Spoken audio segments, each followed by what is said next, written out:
정민이 한테는 당연히 고맙죠. 소중한 추억들을 남겨주고 아빠로서 그런 자부심, 행복을 다 알게 해줬으니까. 손정민, 걱정하지 마. 너를 두고 우리는 일상으로 돌아가지 않아. 너의 23, 너의 24, 너의 25, 그리고 영원히 반복되는 4월. 우리는 네 손을 잡고 네 등을 안고 네 곁에 있을 거야. 아빠는 아직 아플 수가 없어. 엄마는 아직 잠들 수가 없어. 우리는 너에게 빚을 지고 있다. 그 빚을 갚기 전에는 물결 위로 슬픔의 강만 흘러가겠지. 손정민, 아까운 너를, 반짝거리던 너를, 세상에 다신 없을 소중한 너를 모든 불합리와 위험으로부터 보호할 것이다.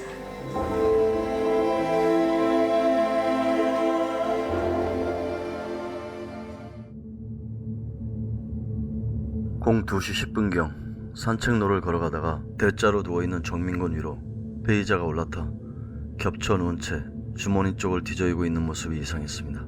주변 벤치에 앉은 뒤 계속 관심있게 지켜보다가 사진을 찍게 되었습니다. 처음엔 이성인 줄 알고 민망했었는데 동성이라 당황했습니다. 피의자가 정민군 양팔을 잡고 정민군을 허리쯤까지 이렇게 세우려다 축 늘어져 안 일어나니까 그냥 내려놓게 되었고, 그때 옆으로 누운 정민군 자세가 218 사진 속의 정민군 모습입니다. 옷을 챙겨 입고 가방까지 맨 피의자는 허벅지를 툭툭 치며 정민군을 한 차례 더 깨우다 혼자 핸드폰 하는 모습을 찍게 됐는데, 그 모습이 218 사진의 전체 모습입니다. 이후 2시 50분까지 약 30분 동안 피의자는 가방을 맨 채 혼자 곧 갈 것처럼 주위를 서성였습니다. 피의자가 가고 나면 혼자 누워 자고 있을 정민군을 신고해 주려고 계속 지켜보고 있었지만, 피의자가 다시 정민군 옆에 눕길래 같이 있으려나 보다 하고 지나친 시간이 02시 50분입니다. 여기까지가 02시 18분 목격자가 경찰과 정민군 아버님 소년씨에게 전달한 진술이었다.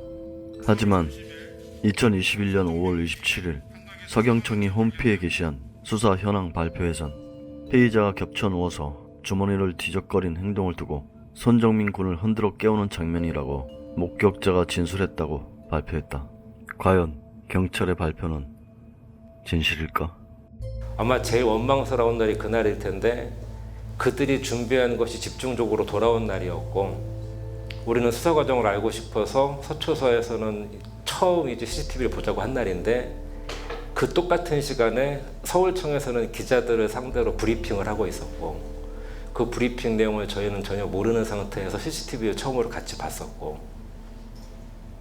나중에 집에 와서야 경찰이 발표한 게 상당히 우리가 알던 거랑 다르구나. 그래서 저 목격자분께 다시 연락을 해서 경찰이 저렇게 했는데 맞아요 라고 했더니, 저는 저렇게 얘기 안 했는데 라는 문자 메시지까지 다 받았거든요. 그래서 이 사람들은 진실을 찾는 게 아닌가 하는 약간 의구심이 강하게 든 날이 그날이었고, 아마 그 다음 날쯤이 그것이 알고 싶다가 나올 때쯤 됐을 거예요. 그래서 그 두 개의 복합적인 효과로 문제가 이상한 방향으로 가는 게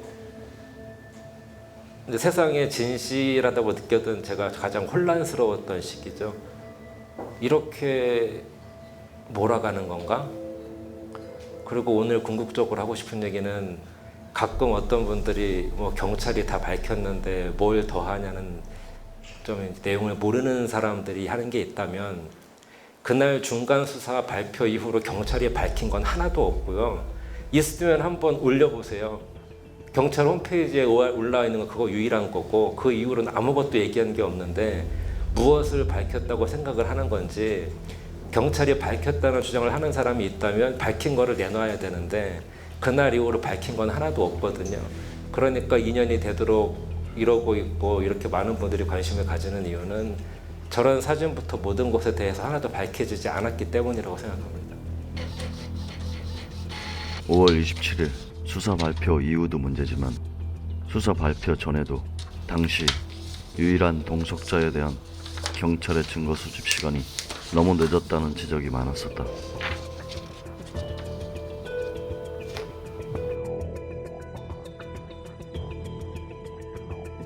한 현직 검사는 변사 사건에서 자살 동기가 없고 타살 의심이 조금이라도 있는 경우 일반 형사 사건으로 인지해 초기부터 적극적으로 수사한다며 살인, 상해치사, 과실치사, 유기치사 등의 죄명을 설정해 피의자를 성명 불상자로 특정하고 제3자가 사망에 관여했는지 등을 집중적으로 수사를 해야 했다고 말했다. 익명을 요구한 다른 법조계 인사도 손 씨의 머리와 얼굴에 상처가 있는 등 자살 이외에 사망 가능성이 있는 만큼 친구 A씨를 포함한 주변인을 대상으로 압수수색 등 강제 수사가 선행됐어야 한다고 주장했다. 강제 수사 절차가 자칫 A씨에 대한 유죄 여론을 만들 수 있을지 몰라도 소극적인 수사는 진실을 찾는 건 물론 억울함을 호소하는 A씨에게도 도움이 안 된다는 취지다. 경찰이 A씨를 제외한 A씨 가족의 휴대전화와 태블릿 PC 등을 이미 제출받아 포렌식하고 A씨의 집과 A씨 어머니의 자동차 등을 사전 동의를 받아 수색한 데 대해서도 적절치 않았다는 지적이 끊이지 않고 있다. A씨 어머니, 아버지, 누나의 휴대전화를 각각 시차를 두고 확보한 데다 자택 등을 사전 동의 아래 수색하는 것 형사소송법상 근거가 없는 수사 방법이기 때문이다. 2021년 4월 30일 손정민 군이 두상에 2개의 좌열창을 당한 채 익사체로 떠오른 이후 실종 사건에서 변사 사건으로 급 전환되었다. 하지만 동석자에 대한 증거 수집은 시간을 놓쳤다.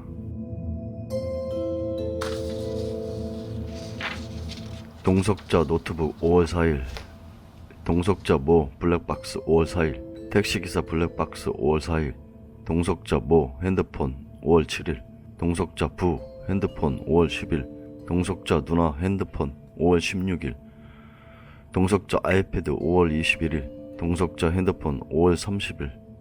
과연 이렇게 시간이 지나버린 디스크 전자기기들이 증거가 될 수 있을까?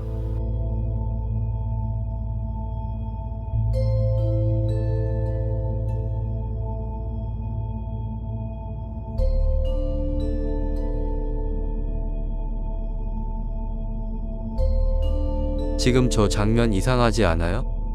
저희도 이상하죠. 근데 그 입을 어떻게 열어요?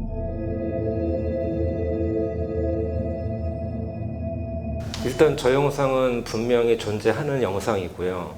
아까 말씀드린 그날 서초서에서 형사들하고 같이 봤었고 그 각 팀장들 다 모아서 거의 4-5명이 같이 있을 때 우리가 분명히 저거 이상하지 않아요 라고도 했고 그 중에 한 명이 저희도 이상하죠. 그런데 그 입을 어떻게 열어요? 라는 것을 저희가 분명 귀로 들었기 때문에 아, 이 사람들도 이거를 뭔가 의심스럽게 보고 있구나 라고 생각을 했는데 그 중간 수사 발표나 경찰 공식적인 발표 어디에도 영상에 대해서는 한마디도 하지 않았어요. 아까 말씀드린 낚시꾼에 대해서는 몇 장을 할애하면서 얘기하는 사람들이 저 존재하는 영상 자체에 대해서 언급을 하지 않은 이유는 무엇일까? 생각해보면 뭐 2년 내내 고민을 해봤지만 저거에 대해서 답을 낼 수 없는 한 저거에 대해 언급을 하지 않은 거죠. 상식적으로는 그들도 이상한데 저걸로 기소하기 힘드니까 아예 얘기하지 않았다라고 생각할 수밖에 없거든요. 근데 피해자 입장에서 경찰의 입장을 고려하면서 아 그럴 수 있지라고 할 수는 없는 거고, 저 시간대에 다니는 사람이 너무 없고 너무나도 뻔하게 정민이의 상처와 시간과 뒤에 말씀드리겠지만 뭐 전화하는 영상과 비교해 봤을 때는 두 사람이 정민이와 피의자 말고 다른 사람일 수가 없거든요.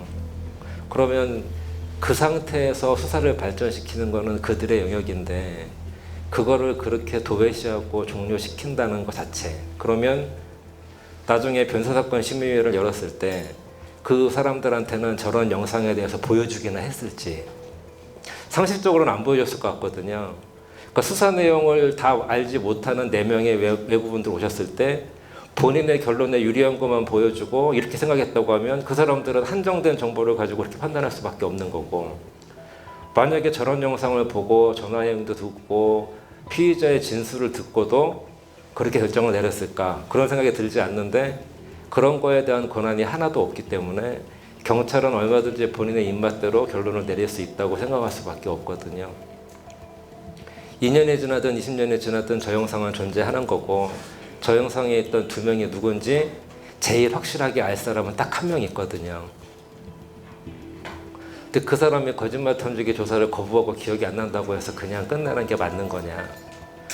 그럼 이 피해자 입장에서는 그걸 그렇게 그런가 보다 하고 이렇게 계속 하염없이 세월을 보내야 되는 건지, 만약에 저 영상이 없었으면 어땠을까? 아까 218 사진이 없었으면 어땠을까? 아니면 337에 정말 전화하는 사진이 안 찍혔으면 어땠을까? 그럼 더 끔찍하거든요.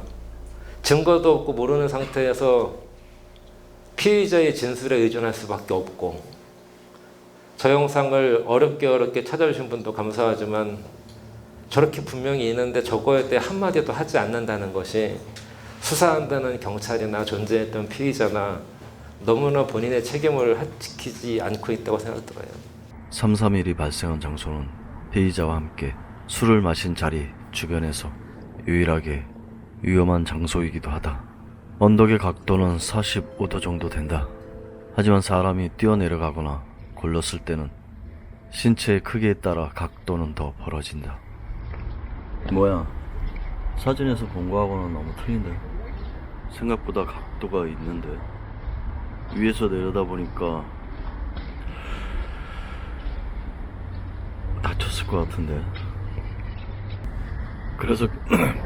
그래서 신문에 나온 사진으로 사건 현장을 판단하면 안 된다니까. 현장에 와 봐야지 상황을 알지. 이 영상은 2021년 5월 중순에 찍은 영상이다. 저 위에 우산을 쓰고 지나가시는 아주머니를 보시면 실제 체감 각도가 나올 것이다. 그러면 이 장소가 밤에는 어떨까?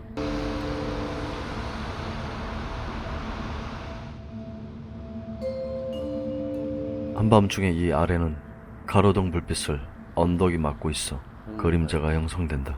그래서 거의 빛이 닿지를 않는다. 저긴 아주 까맣다, 까매. 우범 지역이 아니라고? 아니, 저 밑에서 뭔 일이 벌어진 거야? 중요한 건 뭘 했던 간에 혼자 올라왔다는 거지. 이런 평화로운 분위기에서, 이런 낭만적인 분위기에서 저 나무 뒤쪽 강가로 내려간다는 것 자체가 그림이 맞지를 않아. 그림이 이곳의 분위기하고 한밤중에 절로 내려간다는 게 일반적이지 않아.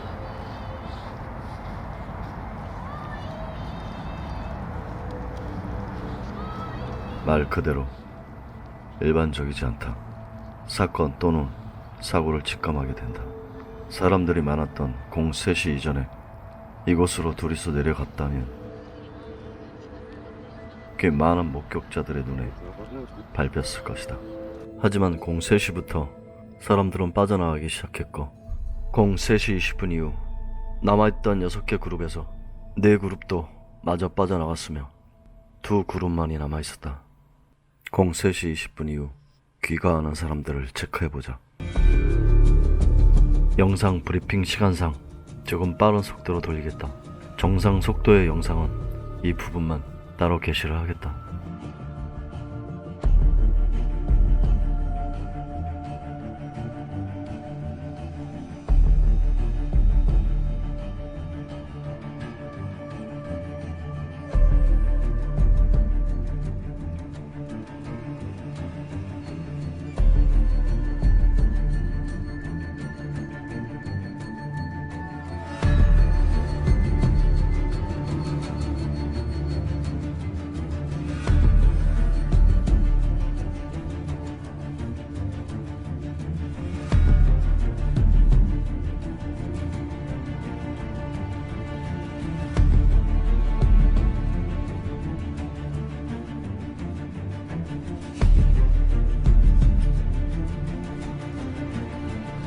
이 남아있던 그룹의 목격이 중요한 것이 아니다. 정민군과 피의자를 포함해서 동선 파악이 중요하다. 남아있는 그룹은 세 그룹이다. 지금 Y자나무 옆으로 정민군 돗자리 주변에 피사체 하나가 왔다 갔다 하고 있다. 그리고 체리그룹 1과 2는 움직임이 없다. 경찰한테 질문을 던지고 싶다. Y자나무 옆으로 움직이는 저 피사체는 누굽니까? 동선 파악이 그렇게 힘드십니까? 지금까지는 먼저 내려간 피사체가 돗자리에서 출발한 모습이 보이질 않았었다. 그냥 이 사각지대에서 출발한 것처럼 보였다. 그래서 먼저 내려간 피사체의 동선이 확인이 안 된다는 말로 불신이 생기곤 했다. 하지만 좀 더 CCTV를 분석해본 결과 돗자리에서 출발한 피사체임을 확인할 수 있었다.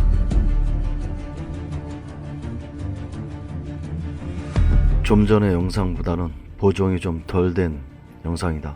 하지만 원본에 가까울수록 동선은 더 잘 보일 수가 있다. 지금 빨갛게 표시된 빨간 박스가 돗자리 주변에 위치해 있다.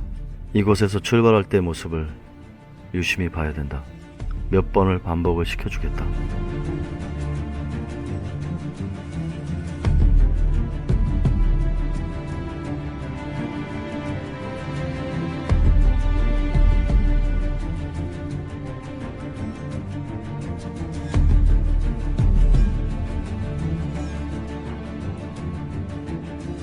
다음은 주황색 박스. 첫 번째 피사체를 따라 내려가는 두 번째 피사체의 출발 지점이다.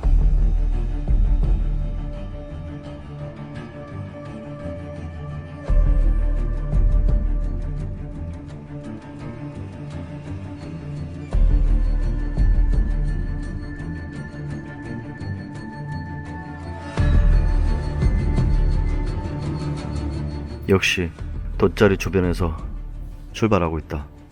난 이 동선들을 경찰도 파악했을 거라 생각한다. 물론 두 피사체의 얼굴은 보이지 않는다. 하지만 이 동선에 집중해서 수사를 했어야 한다. 자신들도 의심이 가면서 왜 종결을 내렸는지 이해가 안 간다. 이 동선을 따라 내려갔던 두 피사체는 3분 25초 후 한 사람만 올라온다. 그리고 6일 후 정민군은 한쪽 볼에 상처와 뒤통수에 2개의 자열창을 당한 채 바로 주변에서 익사체로 떠올랐다. 그것이 2년 전 바로 오늘이다. 정말로 아무것도 그냥 부유물처럼 보이니까. 여기까지 왔을 때 정민군 부검소견에서 특이할 사항은 피하 출혈이다. 2개의 자열창이 있는 부분과 우측 볼 부위의 상처에서도 피하 출혈이 발생했다. 이것은 생전에 발생한 상처라는 뜻이다. 국가수는 그 상처들이 죽음에 이를 정도는 아니라고 했다. 하지만 03시 30분 전까지 목격자들의 시선 아래서 날 만한 상처들은 아니었다. 셔츠 좌측 어깨와 목 부위에서도 혈흔이 발견됐다. 그 혈흔들은 생전에 난 자열창 외에 설명할 길이 없다. 그렇다면 그 상처들은 사람들이 보이지 않는 곳에서 만들어졌을 것이다. 한밤중 강기슭 아래의 환경은 어떨까? 후레쉬는 킬 수 있으니까. 강기슭 위와 아래는 천지차이다. 후레쉬를 켜지 않고서는 걸어 내려가기가 쉽지가 않다. 달빛에 의지해 그나마 희미한 윤곽만 보인다. 하지만 언덕 위에선 이곳에서 무슨 일이 벌어져도 보이질 않는다. 지금 노출을 많이 올렸는데도 꼼꼼합니다. 이쪽도 승강장 쪽은 좀 밝아. 근데 이쪽은 완전히 꼼꼼해요. 비춰야지만 되지. 뭐가 져 있어, 뭐가. 이곳의 돌들은 거의 날카롭게 모가져 있다. 그러다가 그리고 CCTV상 핸드폰 불빛은 보이지가 않았다. 치우면 조명을 껐다 이거지. 정말 궁금하다.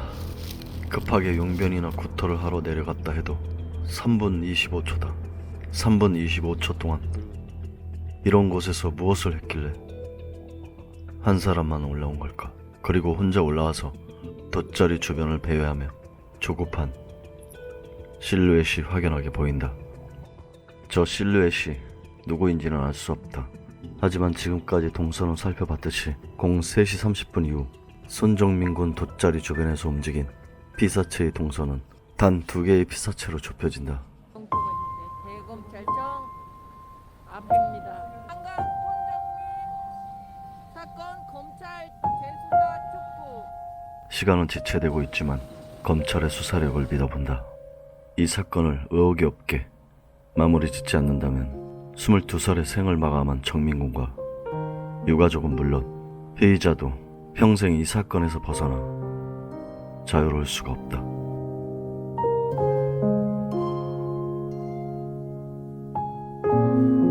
영상 시간이 너무 길어져서 남아있는 소년씨의 5개의 인터뷰와 영상 브리핑은 2부에서 이어가겠다. 다시 한번 참척의 고통에 고개를 숙여봅니다.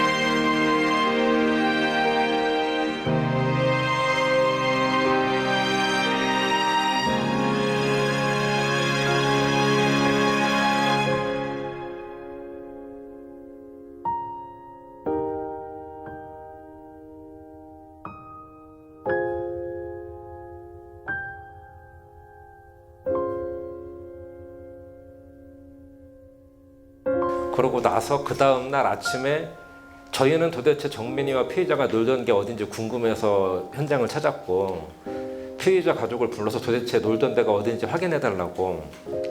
근데 그때 담당하던 형사분이 오셔서 저희한테 얘기해 주신 거죠. 그 새벽 3시 37분쯤에 전화를 했더라고요. 그래서 전화를 했었다고요? 그때 마침 피의자 뭐가 있길래 전화를 했었다면서 왜 그날 우리한테 얘기 안 해주셨어요? 그랬더니 갑자기 주저앉았죠. 그리고 저 멀리 병원에 있다고 뭐 수술 중이던 피의자 부가 부득불 오니까 기다려달라고 했다고 하고, 저희는 그때만 해도 고마웠죠. 수술도 제껴놓고 우리를 도와주라 오나 보다 했는데 와서 보니까 위치 설명을 못하는 거예요. 여긴가 저긴가?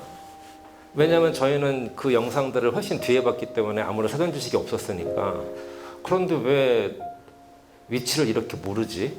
그러고 뭐 이상하게 뭐 펜을 주었다느니 뭐 돗자리는 모르겠고 핏자국도 모르겠고 오히려 혼선만 주니까 이상했는데, 그날 이후로 모든 연락은 피의자 부하고만 할 수 있게 바꿔놨어요.